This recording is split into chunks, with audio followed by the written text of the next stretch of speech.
E a gente volta a falar sobre o cenário da pandemia da Covid-19 aqui no país. A gente conversa com o médico infectologista Esper Calas, a cardiologista Ludmila Jar e o doutor Roberto Calil Filho. A gente volta então a discutir pontos importantes aí sobre a pandemia. Vou voltar com você, doutor Esper, para a gente falar um pouquinho da vacinação aqui no país. A gente está numa taxa aí de 70%, né, das pessoas com 2 doses da vacina e diante desse cenário da variante Ômicron chegando aqui ao país, o impacto deve ser menor, já que a gente tem uma taxa relativamente boa de vacinação aqui no país?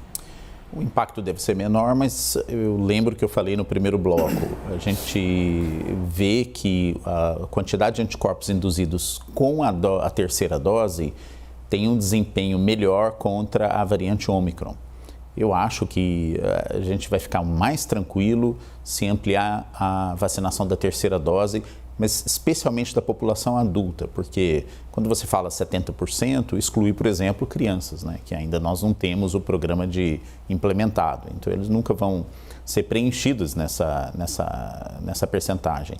Quando a gente olha adultos, por exemplo, a cidade de São Paulo anunciou que em número de doses teria atingido 100% da vacinação acima de 18 anos, das pessoas acima de 18 anos.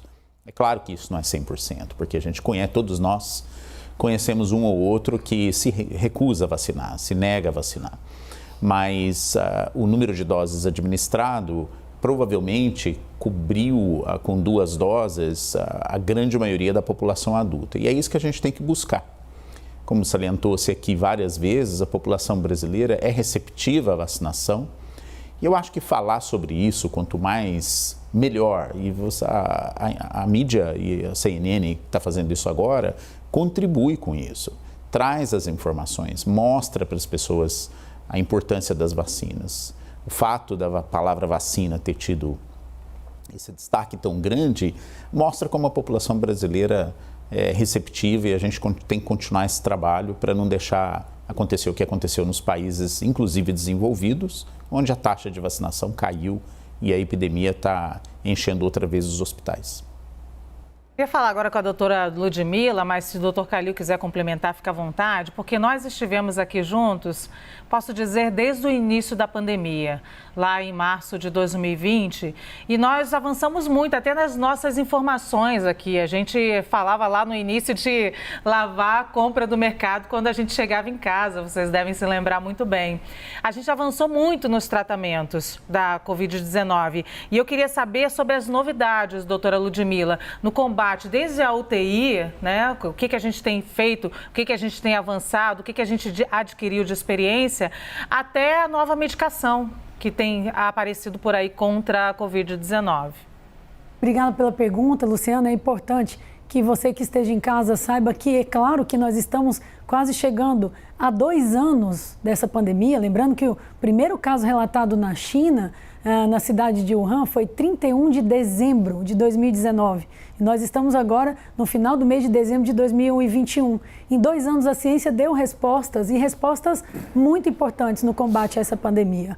Um deles, que é o foco da prevenção e do combate à vacina, que a gente já amplamente discutiu, mas nós aprendemos muito. Nós aprendemos nesses 2 anos, eu vou tentar fazer um breve relato histórico, o que não funciona definitivamente, o que funciona, e as últimas semanas nós ainda nos enchemos de esperança com novas possibilidades de tratamento.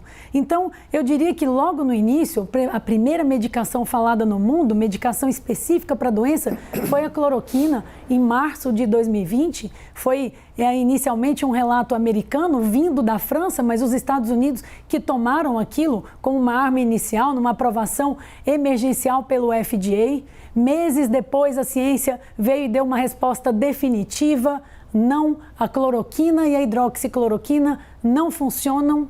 Depois, isso tudo fez parte ainda de um discurso negacionista com ivermectina, azitromicina, zinco, vitamina D, e que felizmente a ciência mais uma vez veio e jogou isso por terra. E felizmente hoje nós, com 2 anos de entendimento dessa pandemia, não discutimos mais esse tema. Esse tema hoje é fruto de um passado que merece ser esquecido. E ao longo desses 2 anos nós entendemos que há sim possibilidades de tratamento e e que auxiliam na redução do número de mortes e de hospitalizações.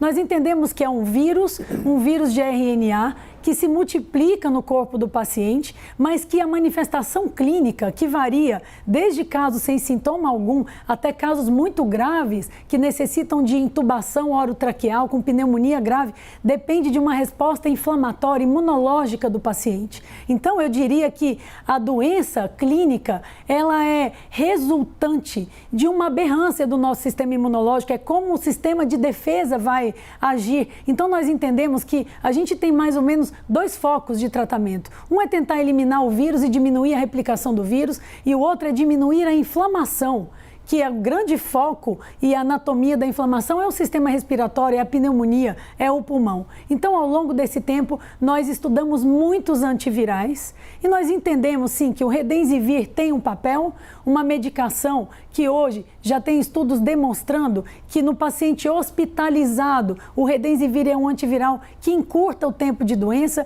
que minimiza sintomas, e agora tem um dado novo que a gente espera a publicação definitiva, que aparentemente é uma medicação também segura para o paciente em tratamento ambulatorial, fora do ambiente hospitalar. Nas últimas semanas, um outro antiviral que veio também com um estudo importante publicado no New England Journal of Medicine é o Molnupiravir, é uma pílula oral que, dada junto com o ritonavir, que já é uma medicação antiviral, por exemplo, utilizada em outras viroses, como HIV, essa associação reduziu em quase 50% o número de hospitalizações, uma medicação oral tomada a cada 12 horas por 5 dias. Então, essa é uma outra novidade como antiviral.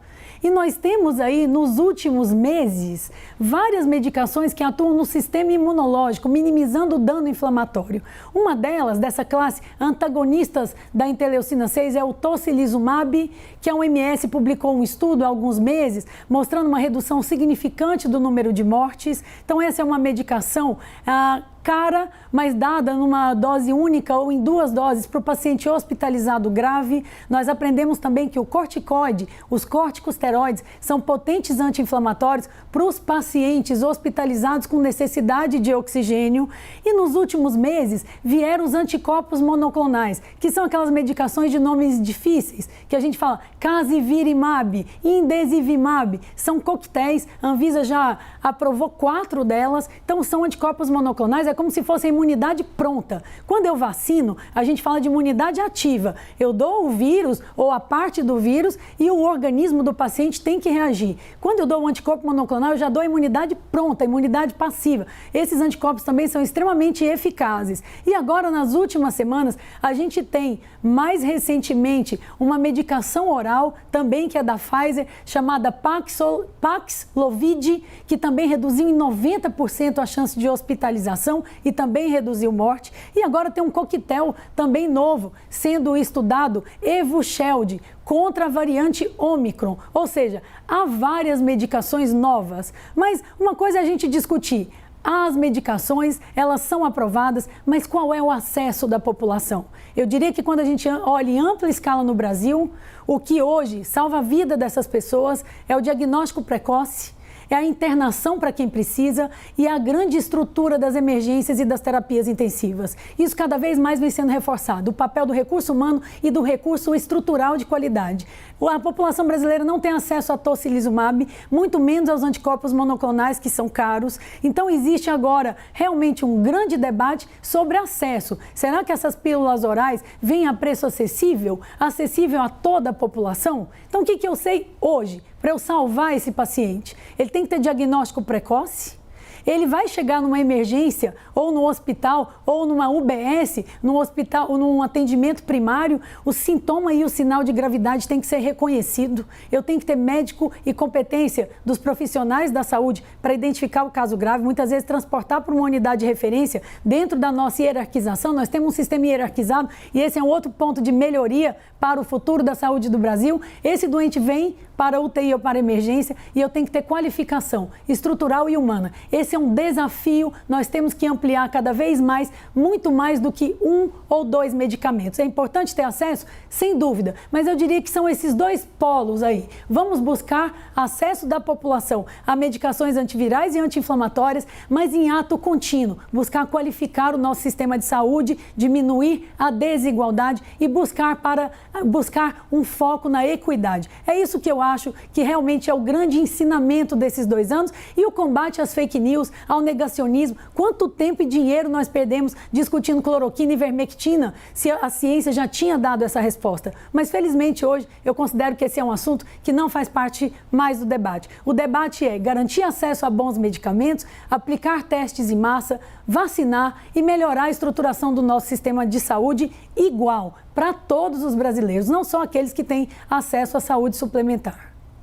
Muito bom, doutora Ludmila. Esse ponto do acesso é bem importante. Eu quero até abordar com o doutor Kalil, porque a partir do momento que a gente tem tratamento, que a gente tem essa perspectiva de ter remédio contra a Covid-19 e as pessoas terem acesso a ele, a gente pode ter uma outra dimensão de que podemos conviver com a doença do mesmo jeito que convivemos com outra. Por exemplo, a gripe, que tem uma variante aí e que está aqui na capital paulista, por exemplo, em outras capitais aqui do país, mas se for diagnosticado de forma rápida no início, tem tratamento e a gente consegue conviver com essa doença, não é isso? Não, primeiramente, quer dizer, essa doença surpreendeu todos nós, porque primeiramente se achava que era uma doença pulmonar, né? E é primariamente pulmonar. Depois o acometimento dos outros órgãos apareceram de uma forma grave. Então ela compromete o coração, por exemplo, causando infarto, aumentando a mortalidade por miocardite, ela destrói praticamente o músculo do coração e outras consequências mais sérias a nível do coração, de rim, do cérebro, com pessoas evoluindo com acidente vascular cerebral.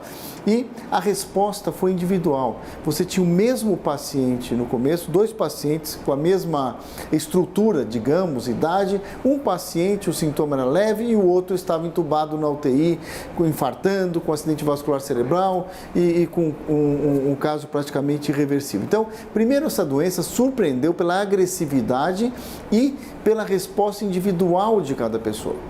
Então, pela gravidade. Claro que os tratamentos evoluíram, mas mesmo com a evolução dos tratamentos este ano, com as medicações até mais novas, primeiro, colocando quando se tinha acesso, a mortalidade foi muito alta.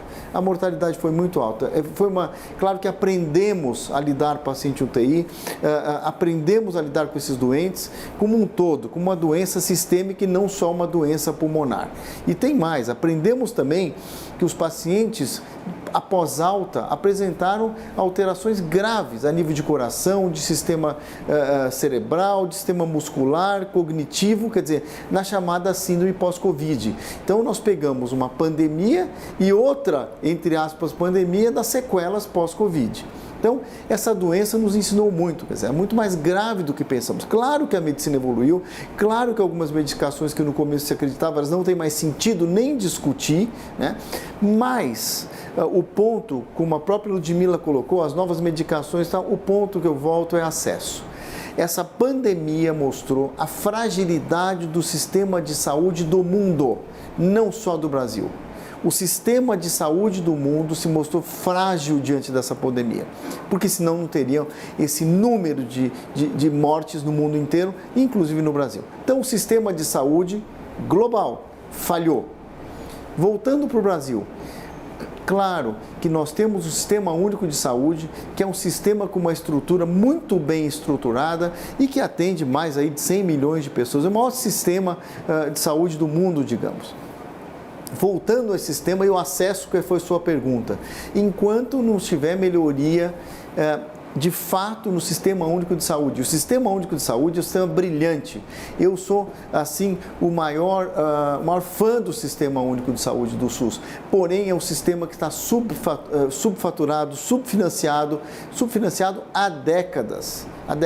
E a pandemia mostrou para as autoridades, para a população, para a imprensa, a importância do SUS. Porque antes você falava, está tratando no SUS, né, com um certo desprezo. E o SUS mostrou, principalmente nos locais em que tem mais recurso, né, a diminuição de mortalidade nessas regiões. Se você pegar a cidade que o SUS ele tem uma estrutura melhor, a mortalidade foi menor do que em outras cidades. Isso claramente.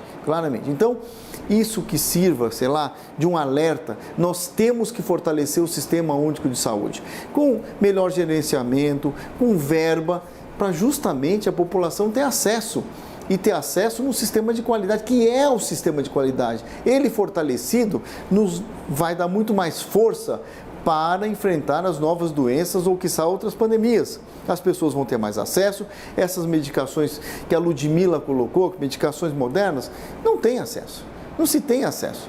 Né? Não se tem acesso hoje nem praticamente no sistema privado, mas quanto mais no sistema SUS. Então, este é o grande problema dessa pandemia, se tire a lição que a população tem que ter o SUS fortalecido. E o SUS realmente salvou milhares e milhares de vidas. Foi um sistema brilhante, com os médicos e profissionais da saúde lutando 24 horas para salvar vidas, como vocês viram. Né? Então, esse foi o grande exemplo. O SUS foi um exemplo. Então, o SUS precisa ser fortalecido, precisa ser valorizado, precisa ser melhor financiado, para a população ter acesso, como no caso de uma nova variante chegando ou pandemias futuras, acesso ao diagnóstico precoce, acesso ao tratamento precoce e, obviamente, você vai ter diminuição de mortalidade e de morbimortalidade, internações de qualquer doença que nós possamos enfrentar. Mas, voltando, existem medicações novas, nós aprendemos muito, o SUS mostrou para o que veio, mostrou que precisa ser fortalecido, porque ele realmente que foi ali nas trincheiras, salvando a população, com profissionais que têm que ser mais valorizados, isso não tem dúvida nenhuma. Então, isso não tem dúvida nenhuma que tem que ser feito de qualquer maneira. Agora, apesar do aprendizado, apesar de sabermos lidar melhor com o paciente grave de UTI, apesar de termos remédios novos chegando no mercado, não podemos recuar em relação a falar da vacinação. Porque é a única arma que nós temos contra esse vírus é a vacinação. Então, qual é o melhor tratamento para esse vírus? É não ficar doente, é não ter o vírus. E isso é a vacinação que vai nos ajudar. Porque desde o momento que você está contaminado, você já não sabe o que vai acontecer. Claro que tem medicações novas, que a vacinação, como já foi dito, ela vai atenuar provavelmente até essa variante Ômicron, mas a melhor maneira de você não ter uma doença grave é não ter a doença. Então, de novo, a discussão foco, a vacinação é fundamental. Evidentemente, como já foi dito, nós aprendemos a cuidar dos doentes mais graves, sabemos as falhas, sabemos, de novo, a valorização do sistema SUS, mas, voltando, a melhor forma de combater o vírus é não ter o vírus. A melhor... Doutor. Pois não. Desculpa, doutor, pensei que o senhor tinha terminado. Mas já terminei. Não, pode, por favor. Doutores, acho que tenho a percepção de que a população entendeu a importância do SUS, ainda bem, ele brilhou nesse ano, nesses 2 anos, e acho que a hashtag Viva o SUS, o tempo inteiro, quando as pessoas iam lá se vacinar, mostrou um pouquinho do orgulho que o brasileiro passou a ter, se não tinha, passou a ter do Sistema Único de Saúde. As falas da doutora Ludmila e do doutor Kalil nos enchem de esperança, porque falam de um momento em que a gente consegue tratar a pandemia. E aí, doutora Esper, eu queria saber do senhor se a gente pode até falar em fim da pandemia, mas também nos enche de preocupação, porque muitos especialistas já falam em novas pandemias. Então, o senhor acha que a gente já pode entender a pandemia de Covid-19 para os próximos meses, para 2022 ou 2023 no máximo, como encerrada, mas que a gente tem que ter know-how e preocupação agora para uma nova pandemia?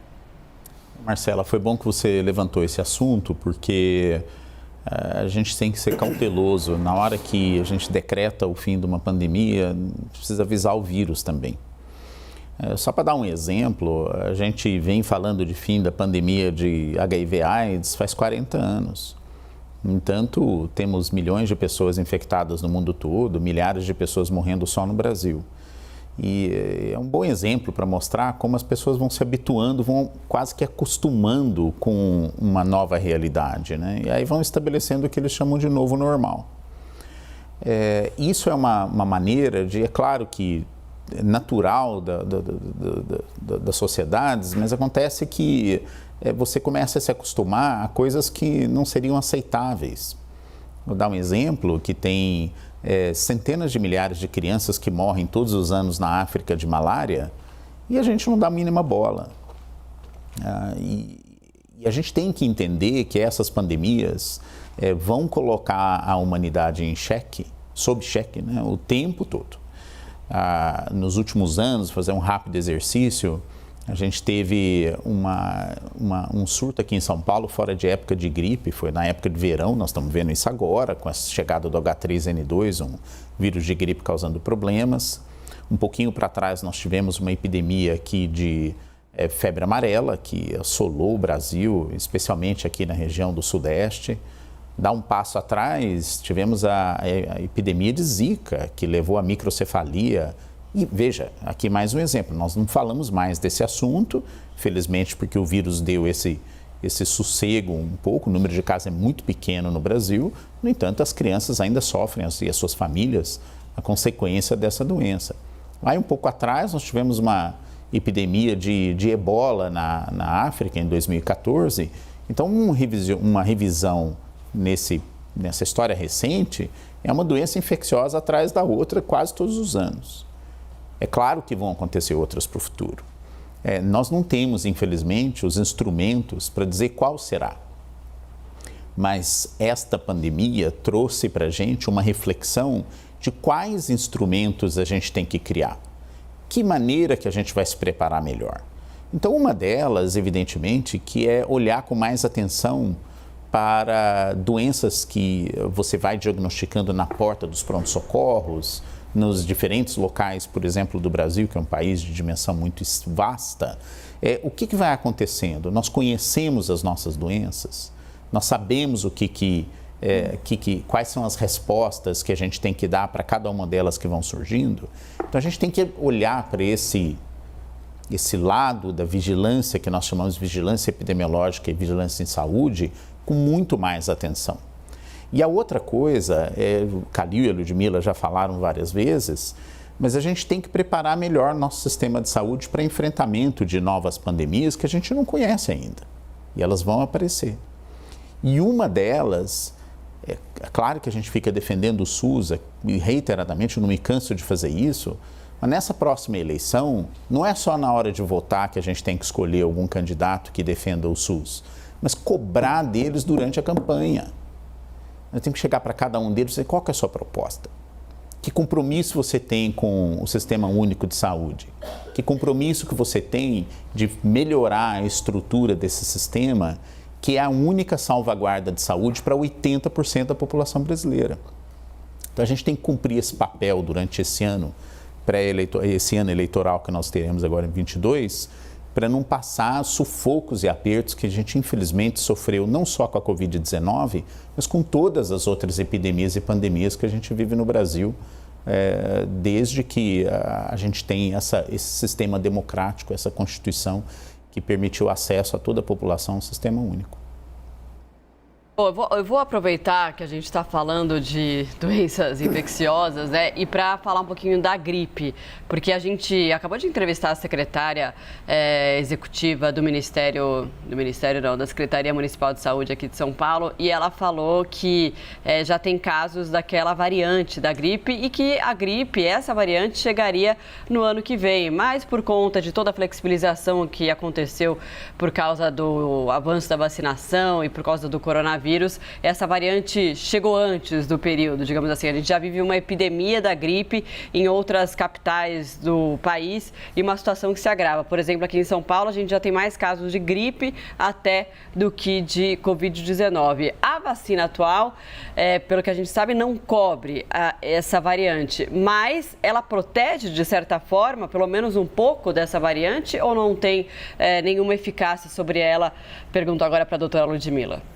A gente sabe que a vacina que a população brasileira tomou no último ano contra a gripe, ela tem uma cobertura parcial. O que a gente espera é que em março de 2022 venha realmente a vacina mais específica para essa variante H3N2. Então, o que se sabe é de uma cobertura parcial, ou seja, ela deve diminuir a gravidade, diminui a infecção em uma parcela da população, mas boa parte da população está descoberta. Isso se deve a inúmeros fatores, inclusive a alocação de recursos de vacina para a Covid-19, o número menor de pessoas no último ano que se vacinou contra a gripe. Então, nós temos que agora combater essa doença. Nós estamos hoje com os pronto-atendimentos já de São Paulo e de boa parte das cidades brasileiras já cheios. Todos os dias nós estamos atendendo pessoas com influenza e nós devemos lembrar que para os pacientes idosos, para os pacientes com doença crônica, essa é uma doença que pode realmente resultar em hospitalização e até em morte. Então, é importante que, na medida que essa vacina chegue, a expectativa é em março de 2022, que a gente tenha uma adesão grande da população e nesse período que a gente cuide dentro de casa, das escolas. Felizmente, nós estamos num período aí de recesso escolar na maior parte do Brasil, mas nas aglomerações, para que a gente tome cuidado para que a gente não tenha uma maior disseminação dessa doença. E falando em aglomeração, em distanciamento, em máscara, a gente volta a reforçar. Por mais que a gente tenha 70% da população vacinada, nós estamos chegando no final do ano com uma nova variante quando a gente fala de Covid-19 e com boa parte da população com influenza. Essas doenças virais são transmissíveis por gotículas, por secreção. Então, mais uma vez, a importância de o uso de máscaras, dos sintomáticos evitarem contato com outras pessoas, isso vale para qualquer doença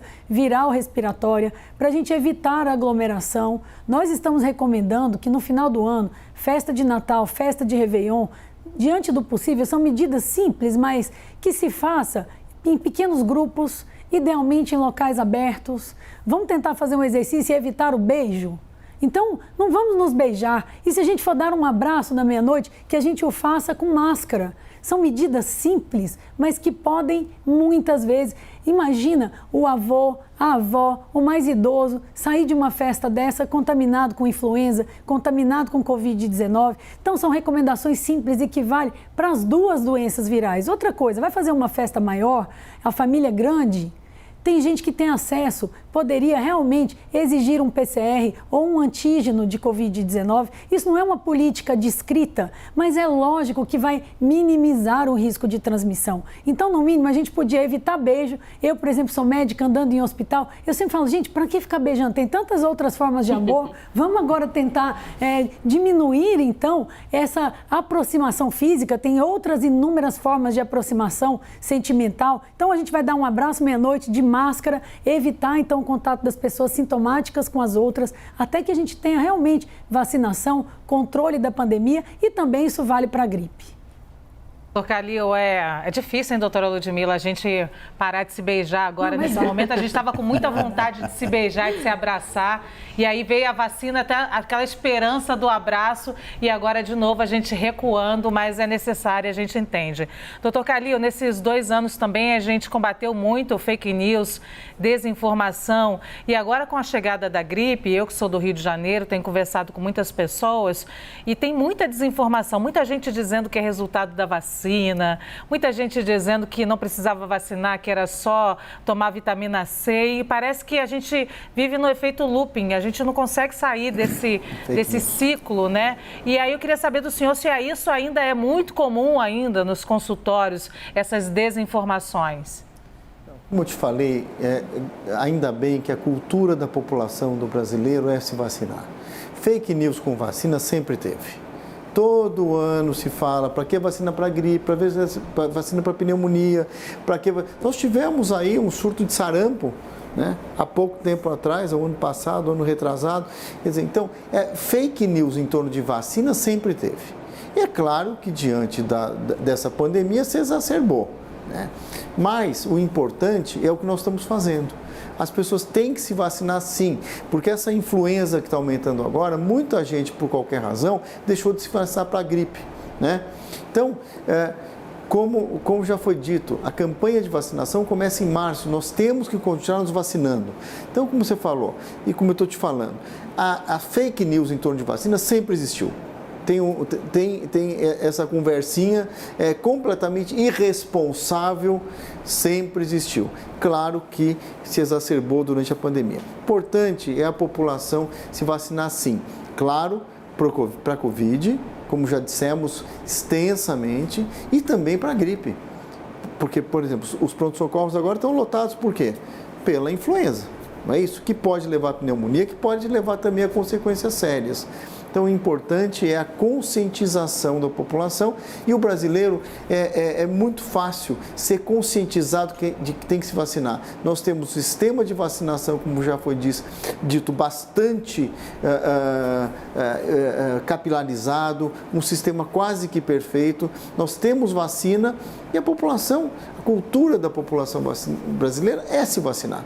Então, eu acho que não vai ter problema em relação nós sempre estamos vencendo as fake news. Todo ano a fake news contra a vacina e nós estamos vencendo sempre, porque a maioria da população brasileira se vacina, assim como na pandemia, na era Covid. Eu agradeço muito ao infectologista Esper Calas, à cardiologista Ludmila Jari e ao Dr. Roberto Calil por esse panorama da pandemia que esclarece muitas dúvidas em relação à vacinação, à doença, remédios.